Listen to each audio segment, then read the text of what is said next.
Hi అండి. కృష్ణ జన్మాష్టమి శుభాకాంక్షలు అందరికీ. ఈరోజు అందరూ ఇల్లు అంతా శుభ్రం చేసుకొని పూజలు పునస్కారాలు అన్నీ చేసుకుంటారండి. ఈరోజైతే నీస్ గిట్లా ఏమీ ఉండరు ఇంట్లో. అయితే చిన్నపిల్లలకైతే కృష్ణుడు లాగా రెడీ చేసి ఇంట్లో పాదాలు వేస్తారండి. మన ఇంటికి చాలా శుభమవుతుంది చిన్నపిల్లల పాదాలు వేస్తే.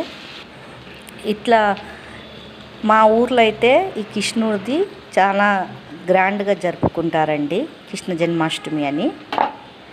ఇక్కడ మన మథురాలో అయితే ఇంకా చాలా బాగా జరుపుతారండి. ఇది మథుర బృందావన్ పుట్టిన ఊరండి కృష్ణుడిది, మథుర బృందావను. అయితే ఇక్కడ వచ్చేసి ఆ దేవునికి ఎన్ని పేర్లు ఉంటాయో మీరు కామెంట్ బాక్స్లో కామెంట్ చేసి చెప్పండి. లైక్